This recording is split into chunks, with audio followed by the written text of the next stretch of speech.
What is up, my friends? So today I want to talk to you about your plan B and why most likely your plan B sucks. And I'm going to share a short story about how this relates to yours truly and how my plan B was tripping me up from accomplishing my plan A.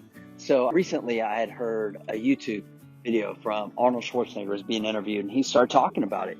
He was talking about why your plan B sucks. So many people that I've seen in real estate, including myself, they're operating with this plan B. I've seen it from so many of my students, right?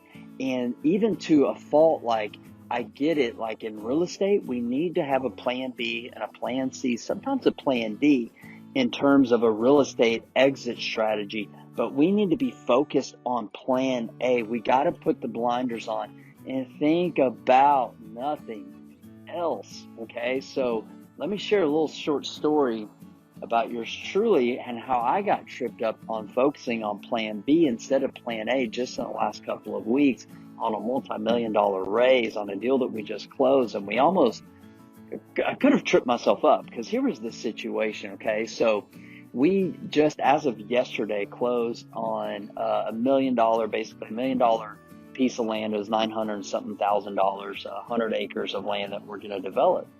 But the situation was, this was a syndication deal, and we needed, the attorney to get the PPM to us. I needed to start making phone calls and things like this. And truth be told, I should have started this 30, 60, 90 days ago. But the attorney was a little bit slow. I was a little bit busy. The previous month, I was traveling for 2 weeks. I had a shoulder surgery. We had a historic ice storm here in Houston, behind me, this is all ice and snow, believe it or not, here in Houston, Texas, less than a month ago. So I didn't have much time last month. So it came to March 1st. I'm like, oh crap, we're closing on this deal here in a few weeks. And I have zero money raised, right?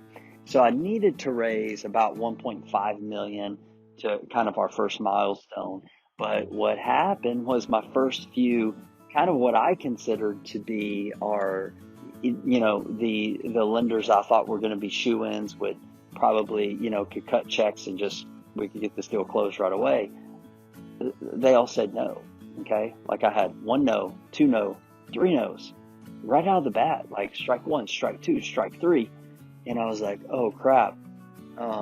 These people that I probably should have called earlier, but I didn't because a PPM wasn't ready and I was busy. I thought they were my shoe-ins, have just said no. So I immediately started thinking about plan B. I'm like, what if I can't raise, the millions or so dollars that we need here in the next 2.5 weeks? What am I going to do? Now, I still was working on plan A. Like the next day, I kept making phone calls. I got a couple of small commitments, but I was thinking about plan B. I'm like, dang, what if we can't close this thing? Should I call one of my hard money lender friends? Should I start pulling together my own cash? Should I look at my line of credit? And I started looking at all these ways that I could get the deal funded rather than plan A, which was just raising money like was the plan all along and focusing on that. So I went through this kind of, just multitasking or multi-focusing on plan A for a little bit, BCD. Plan A for a little bit, BCD, and it was nonsense. So I did this for 3 or 4 days, and I got a few lenders here and there, but I was just like, screw it, Brant, just focus on plan A. I remember this Arnold Schwarzenegger video. I remember what Arnold said, and so I just focused on plan A, and as of yesterday, we've raised $2.25 million rather than the 1.5 that I needed. We need really, overall, the goal is to raise 2.5 to maybe $3 million over the next few months. And just by focusing on plan A, I was able to almost accomplish that goal in about a week and a half. Okay. So guys, you've got to put the blinders on. Stop looking at plan B and plan C and plan D, because all that's going to do is prevent you from accomplishing your goal, which is plan A.